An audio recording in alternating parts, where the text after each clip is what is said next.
Well, my dear listeners, in today's video I will cover like post Bitcoin halving. What's the main news that's going to be influencing the Bitcoin price in the short term. So the first thing that everyone talks about it's Hong Kong Bitcoin and Ethereum ETFs. There is something that is really underreported, I think, and this article points out that some of the crypto industry have said that the upcoming Hong Kong spot crypto ETF may attract substantial investor interest from Chinese mainland through the SoftBank Stock Connect program. However, this argument may be weak as the Stock Connect program currently does not allow mainland investors to invest in crypto futures ETFs in Hong Kong, let alone spot crypto counterparts. So this and somewhere in this article it says that the inflows in Hong Kong ETFs are estimated of being maximum of 500 million. I'm not sure for what period, but I think it's somewhat bullish. Even the Chinese itself will not be able to buy, but Hong Kong has quite a bit of money, and there is going to be psychological effect as soon as they start buying. But of course, on a long run, if the Chinese not allowed to participate, this is not going to be lots of Bitcoin bought by this ETF probably because there's going to be less money. But if the Chinese market opens, I think this is going to be huge. But in my opinion, also if because the Ethereum market cap is much smaller, so this ETF might help the altcoins a lot. So because if we start to see some institutional money in Ethereum, that's going to help the whole like altcoin market. That's my take on this. Now everyone is watching those inflows and outflows. So how much the grayscale is sold last week, you can go and watch. So I see the trend is diminishing, and I heard that they planning to lower their fees. Maybe they want to stop the outflows from their ETF. Now if I go to another page where statistics are analyzed, I can see that I look the market cap compared to under management. When this number is market cap is growing, I found this is what indicates the inflows. So I see the BlackRock today. It's over 1 billion of the difference between those two. So there's a resumption of the big inflows. And now my colleague, I want to share his work here, Investor Answers channel.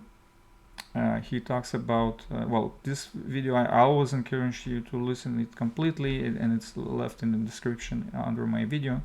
But this is very good analysis. He's very bullish on the Bitcoin market, and his price predictions are high.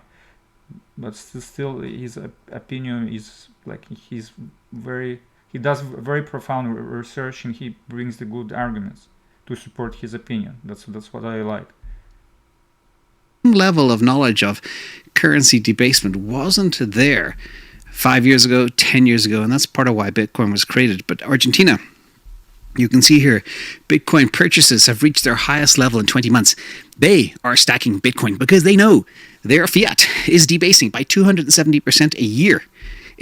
Well, this is something about the debasing of the fiat, the argument also. So, the crypto enthusiasts are hoping that the Bitcoin and the cryptos will be acting as a hedge against inflation, like something like an alternative to the bond. This is not right now. It's considered by the market as a risk asset. But maybe as the deflation accelerated, this is going to be shifting, and more investors will look in the Bitcoin. Like it's going to be considered as a flight to safety. Then the sky is the limit for the price of Bitcoin in this case. Well, if that's the sentiment and this perception is shift. Now the next again, the same gentleman, he done amazing work on the miners. And what I can take here, what you think about halving? Yeah, 450 bitcoins a day in grand scheme of things, it's a drop in the bucket in the supply. It helps a little bit, but it's not that influential. But what it does, it pushes the pressure on the miners. So the miners now, they under stress, and they need much higher prices to remain profitable. So, but the miners in itself are like substantial participants, maybe not the main ones, but they are substantial participants in the Bitcoin markets, and some of them hold Bitcoin. Of course, they are the main sellers.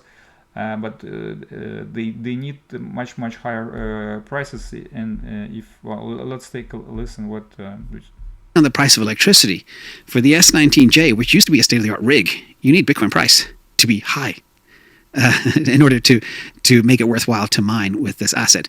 The more modern rigs, things like the S19K, S19XP, S21, you should be fine all the way up the line. But watch the older rigs, and that's why you may have a lot of miners that have a lot of hash.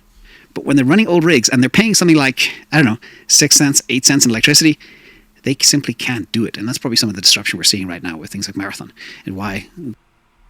So if you're planning to invest into the miners, it's absolute must to watch the entire video, because he's breaking all the statistics. I found this amazing, some information he makes available for free, and the research he does. But this is going to be it for this video today. So please like if you find the information relevant. Thanks for watching, and please comment.